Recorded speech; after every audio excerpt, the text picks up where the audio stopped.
ਤਾਂ ਇੱਕ ਨਵੇਂ ਵਲੌਗ ਦੇ ਭੀतर ਸਭੀ ਦਾ ਸਵਾਗਤ ਕਰਦਾ ਹਾਂ ਮੈਂ।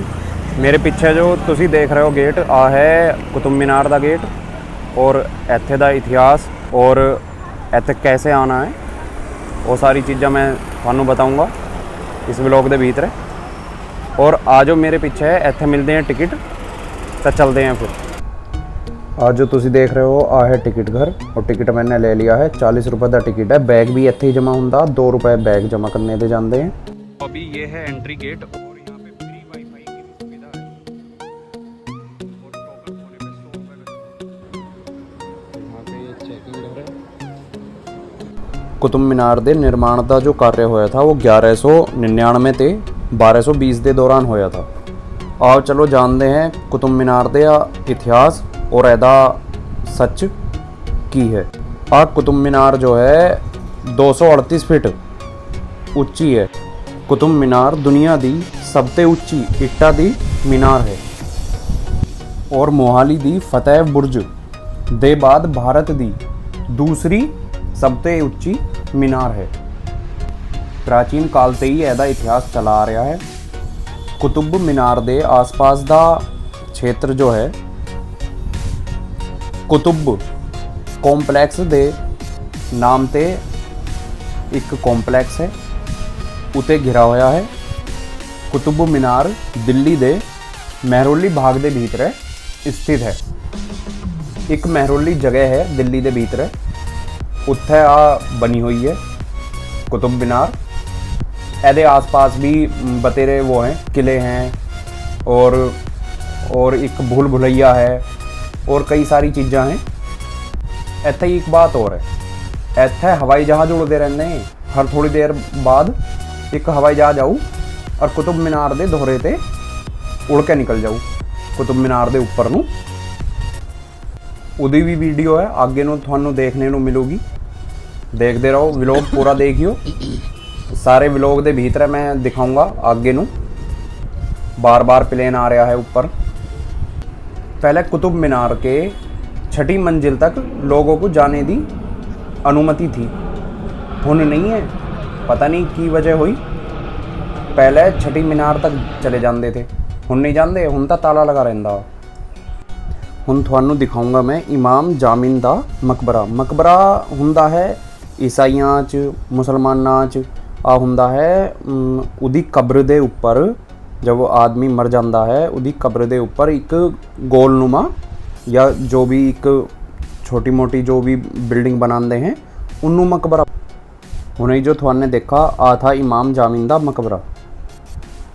हुन आ जो मैं थानू दिखाने वाला है, थानू दिखाना मैं एशिया दा सबसे खूबसूरत गेट। आ गेट है चार मुखी, चारों दिशाओं दे भीतर एदे गेट बने हुए हैं। और आ बना होया है लाल पत्थर और मार्बल ते। एदे भीतर अनेक कारीगर आए थे जिन्होंने अपनी अपनी कला एदे भीतर डाली थी, अपने अपने डिजाइन एदे भीतर डाले थे। उदी वजह ते आ बंदा है सबसे खूबसूरत गेट। जगह मैंने तो जिथे भी देखे इन्हों के साथ गाइड मिलता है, वही बताता रहता। अपना तो देसी हिसाब है, अपन तो गूगल करते हैं, अपने उत्थे तो ही जान लेंगे अपन कित्थे गाइड करेंगे। इतना पैसा कित्थे है, इन्हों पे तो पैसे की कोई ओड़ सोड़ है ही नहीं। आ लिया प्लेन, मैं बता रहा था ना थाते कि इत्थे उड़ते रहते हैं। मैनू लगता हर 5-7 मिनट के भीतर एक आधा आंदा ही रहिंदा। कुतुब मीनार की आ बाउंड्री कर रखी है और आ कर रखी है बिल्कुल बंद। पहले तो चले जाते थे, हुण आ सारा बंद कर रखा बाउंड्री ते। तो आज जो तुसी देख रहे हो सहरा लगभग डैमेज सा हो ही गया है। कुतुब मीनार अभी तक फिर भी ठीक है औरां दे मुकाबले। आ है एदा गेट, ए पे लगा पड़ा ताला।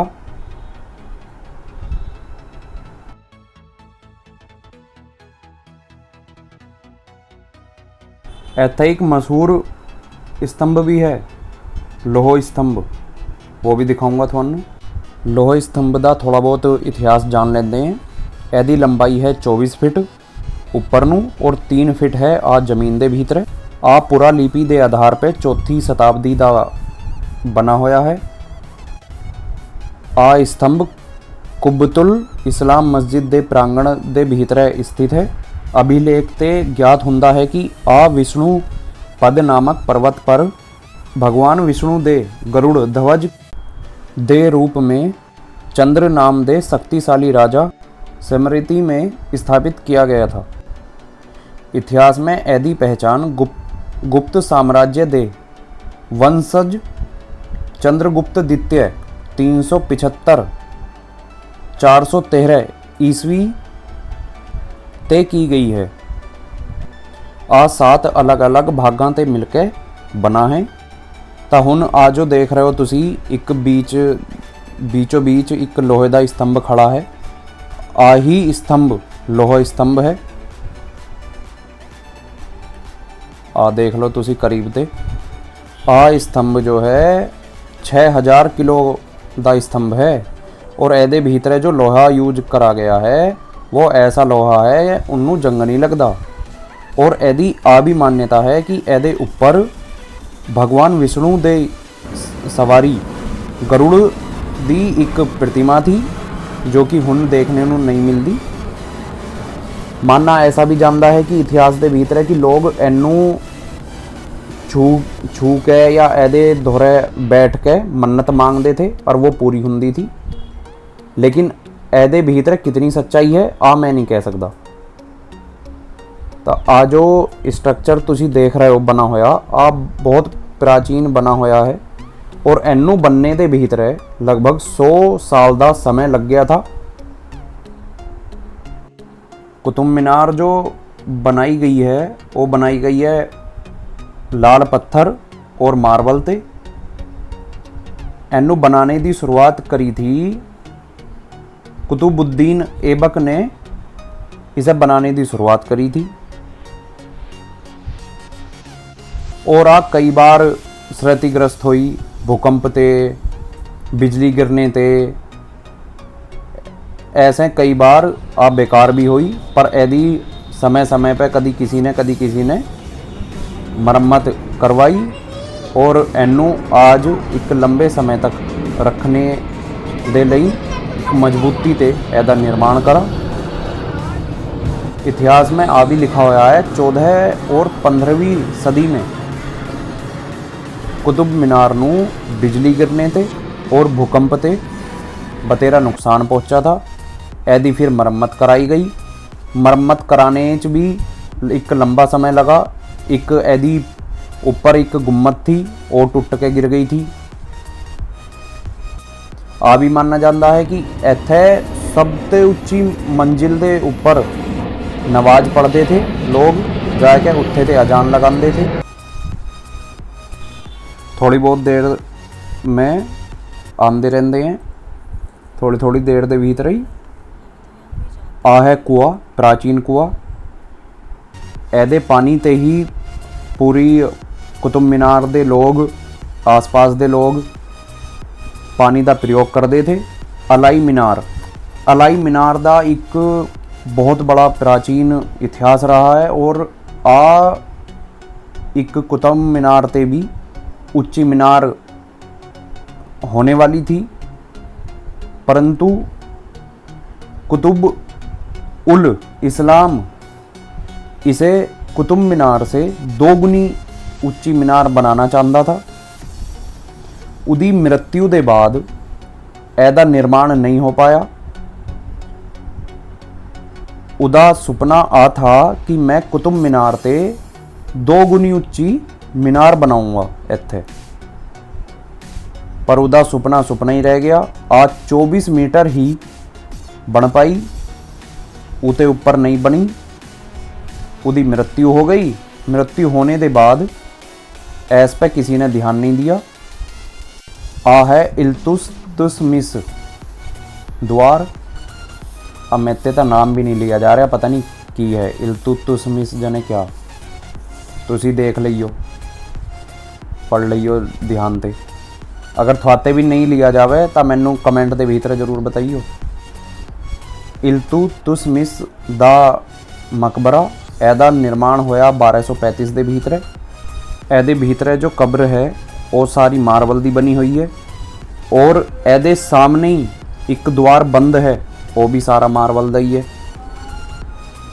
तो ਇਹਦੀ खूबसूरती तुसी देख ही सकते हो, डिजाइन ਇਹਦਾ कितना बारीक तरीके से ਇਹਨੂੰ निखार के बनाया गया है पत्थर नू। ਇਹਦੇ ऊपर 2 बार गुम्मद लगाई गई, लेकिन गुम्मद ज़्यादा दिन चली नहीं। पहले गुम्मद लगाई, वो भी नहीं चली, वो गिर गई। फिर उसके बाद दूसरी लगाई, वो भी गिर गई। तो ज़्यादा दिन ਇਹਦੇ ऊपर गुम्मद नहीं चली। हुण ਇਹਦੇ ऊपर कोई गुम्मद नहीं है।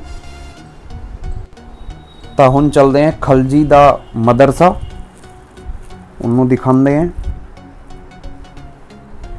तो आ जो तुसी देख रहे हो, आ गेट है मदरसे का, जिदे भीतरे दे बिचों बिच कुतुब मीनार बिल्कुल बिचों बिच आंदी है। व्यू ਇਹਦਾ बहुत शानदार आंदा है मदरसे दे गेट दे भीतरे ते। तो आ जो तुसी देख रहे हो, आ है मदरसा, बतेरा बड़ा बना होया, लंबा लंबा लंबा बना होया सारा। देखो दिखा दिना थानू, आ देखो। हुण तो खैर खंडर हो गया सारा, कुतुब मीनार ही एक ढंग ते बची है, और तो सारा धीरे धीरे खंडर हो ही रहा है। पार्क वार ਇਹਦੇ बाद च बनाए गए जो कि शानदार बने हुए हैं। थानू मैं दिखावांगा एक धूप दी घड़ी, और ऐसी घड़ी है कि तुसी आज भी उते टाइम देख सकते हो बड़ी आसानी ते। मतलब मैंने तो पहली बार देखी, मैं भी आराम से समझ गया उसका टाइम।